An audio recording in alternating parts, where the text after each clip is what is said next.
Well, good morning from, the middle of nowhere in Nan province. As you can see, I'm standing beside a road here, and this is the famous biking road that's got these bends, and they're called a 3, like a super 3 or something. It's called this road. And as you can see on the other side, down the bottom there, it's very, very busy. So I'm standing at the top of it and avoiding the crowds. But in this video, we're going to be heading to a very small town called Bo Kluea, or Bo Kluea, which is where they mine salt from underground. Plus, we're also got some more hills and finished the video in a place called Pua. So let's get on the bike, and I'm going to put the helmet cam on this time because I forgot, and I'll record these sweeping bends.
Okay, so this is just one of many viewpoints along this road, and you get scenery like this. I mean, it's not going to come out how dramatic it really is on video, but it's pretty long way down there, and you can't see the top of the hill there, top of the mountain, because the cloud.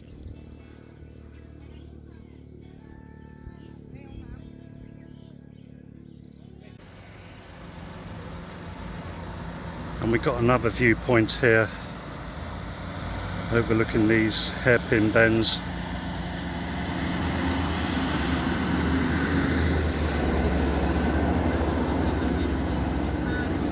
And then just the hills in the distance.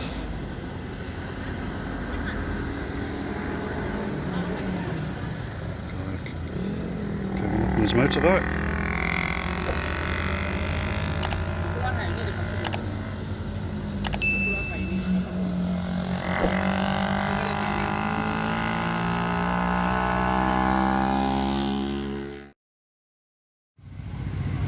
Okay, so I'm now in the town, very small town of Bo Kluea, or Bo Kluea.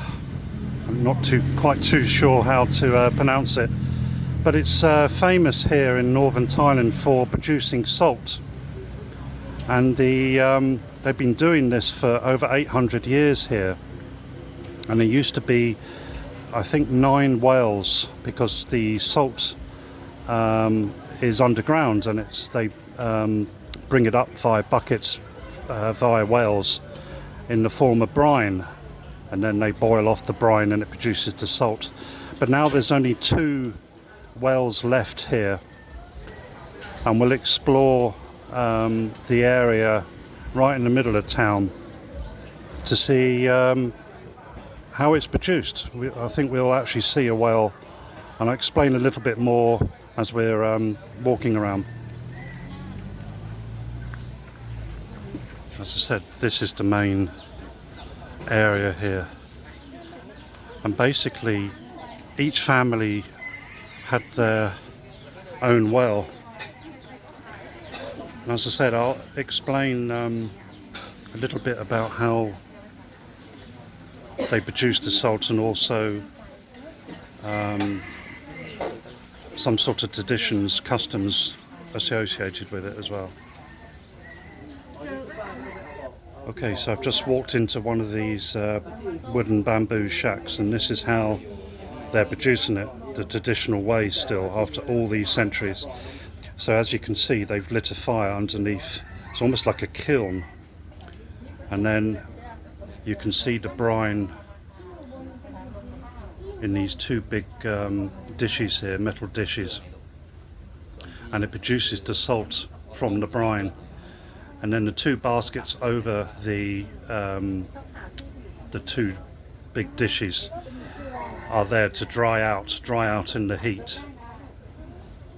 And I think then they put iodine in the salt because it hasn't got any iodine in there, so it's not like sea salt, which naturally has that. I'm sure it's iodine. So here you can see there's more brine here because it's that browny yellow colour, and then one's over there far more whiter after it's been boiling away for a while. You can see how much salt they've got in the baskets. It's a huge amount. So I think the big bag on the end here has the iodine in it, and it's only 20 baht, which is 60-70 US cents, something like that. Very cheap.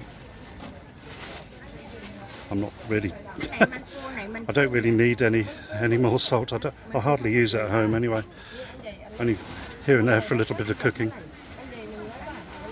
Plus I'm on the motorbike as well, so I haven't got much room.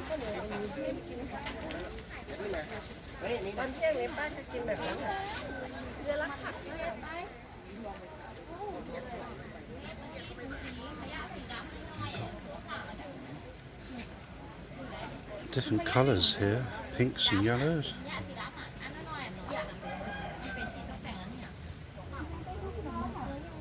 Some kind of,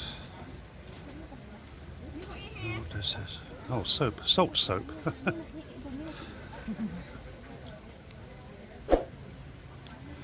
then this is, what's this? Oh, if I can focus a little bit here, sorry. So that's Sapan tree salt scrub.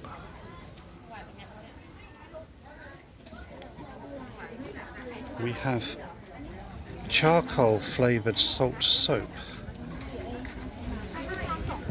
Kind of things that I've never seen before here. Salt flour. Not too sure what that is. That's more salt. That's soap. So this is the main well here.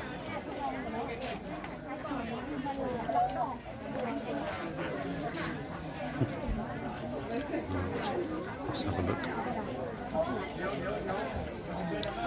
And as I said, they don't do it by hand anymore. All the way down there somewhere.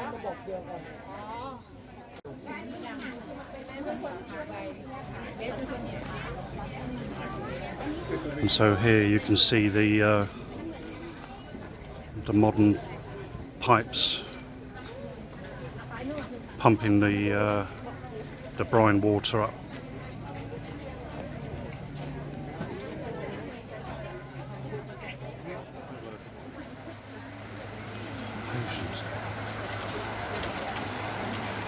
Ooh, it's a bit springy. I'll come up here.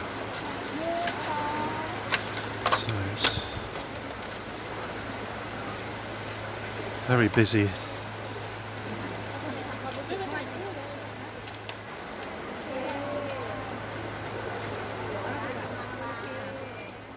And then this is the second well, so a few hundred meters south of where we just were, the main hub of activity. It's a bit quieter here.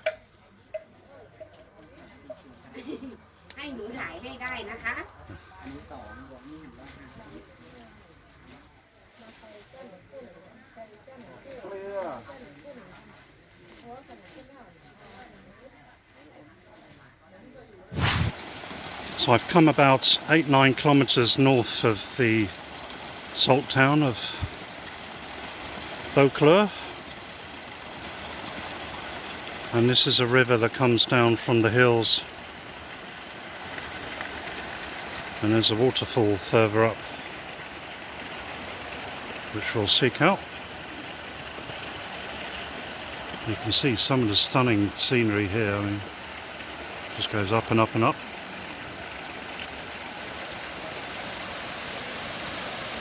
So not very long up the path, we've got this part of the waterfall. I don't know how many levels there are here, but this was only 100 meters or so from where I last spoke to you.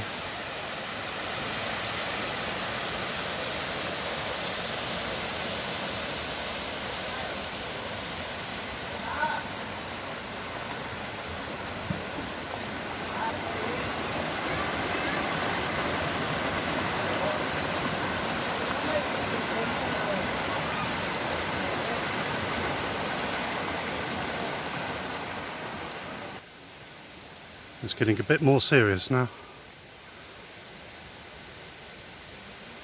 Lots of steps.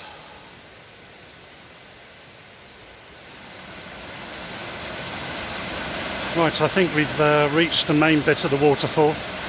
The path does carry on, but I'm not going to go any further.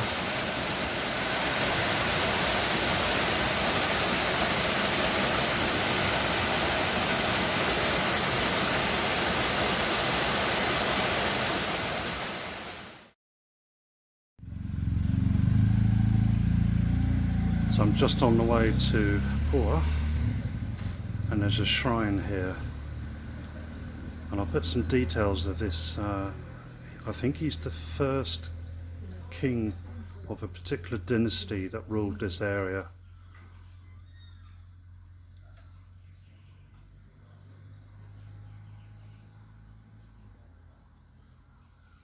And right beside the king's shrine is this tree that's called Chompoo, and this is only found growing in this national park in Nan province, therefore the whole of Thailand.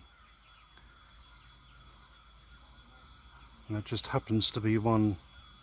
I don't know if they planted it here or it's right conveniently beside the road, but the national park that we're driving through, I understand, features more of these, and there's some details of it here. It produces these big pink bunches, and they flower around February time, so I'm a couple of months too early really to show you it's in full bloom. Okay, so I've now reached the town of Pua. Epic trip down the mountain, really stunning scenery along the way. One of the best roads in Thailand, and this is part of the reconstruction of the town's walls here. You can see it's in like a Lana Kingdom style from King Mangrai's sort of time. They've obviously recreated it. I'm just trying to avoid all the traffic here. But we'll explore a few sites in town and see what there is. Okay, so this is Pua's main temple, and as we're going around I'll explain a little bit about the town's history, because it predates Nan's, and this temple is said to date back to around the town's founding, and I think it was built in 1283, and there's a legend that's associated with it, and that is that the local ruler that set up this town as well as Nan, I think, he threw a stick into a well that's here. I'll see if I can find it, and unexplainably it got chopped up by an unknown creature, and the name Sakat in the temple's name here means to break up or cut up so that it harks back to that legend.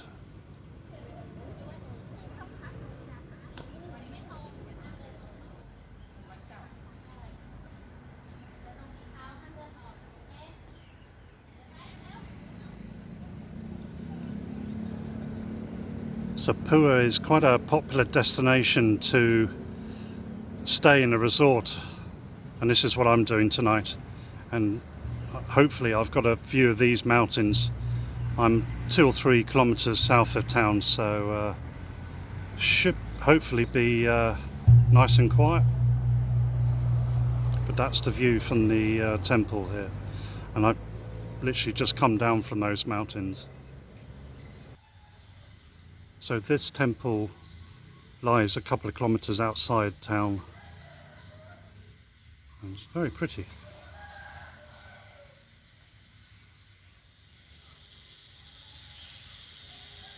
So we've got some history here detailing this temple's construction in 1767.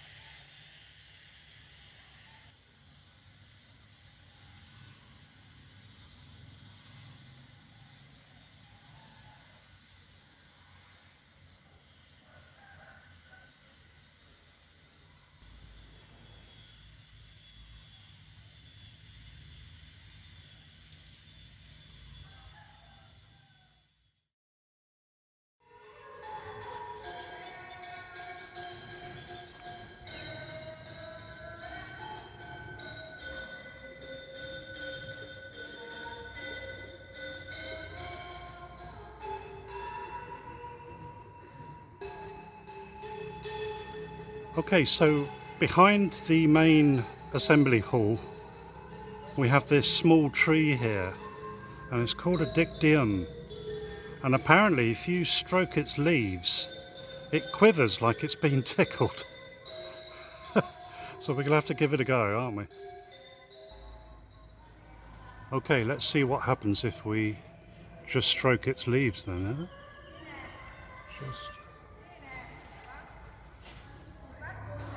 Is it doing any quivering? No, not really.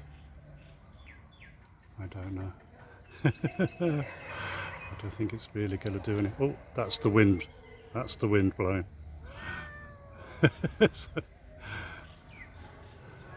Maybe it is just the wind that blows, that quivers it. Now let's try again. Well, it's moving quite a lot, isn't it?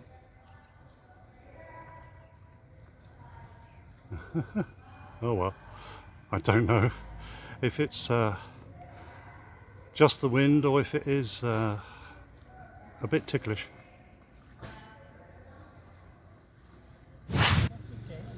Okay, so this beautiful temple is said to date back, I think, to 1584, but the main Vihan here, the main assembly hall, actually dates back to the 19th century.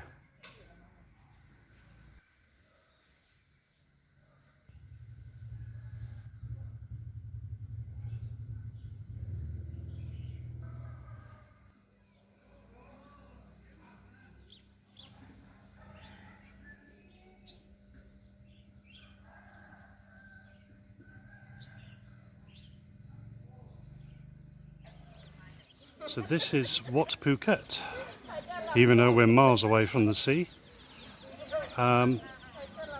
Instead of the sea, it's meant to have a very good view of the mountains and countryside, and I've come here towards the end of the day, so hopefully the light will be pretty good to show you the scene as well.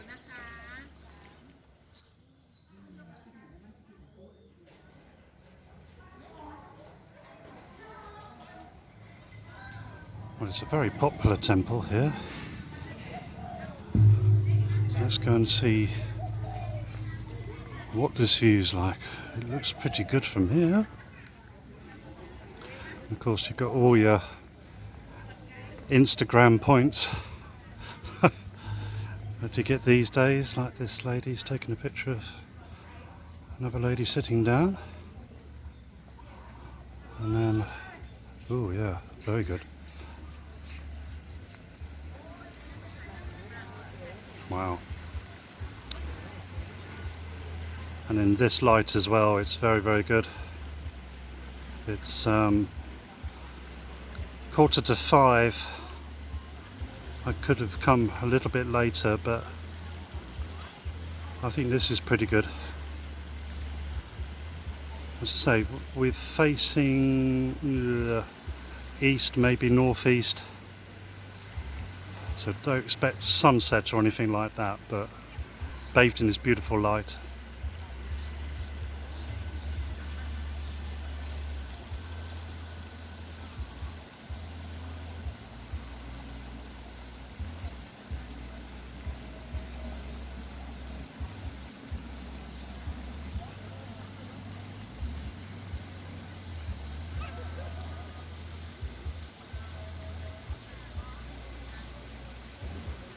Got a tube here, and we've got fish food in these plastic bottles, and basically we put it into the nozzle here, and it goes all the way down, all the way down into that little pond down there.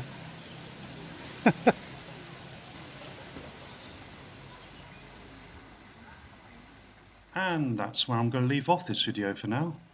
If you like it, then give me a big thumbs up, and why not subscribe to my channel down below. Until the next video, see you later.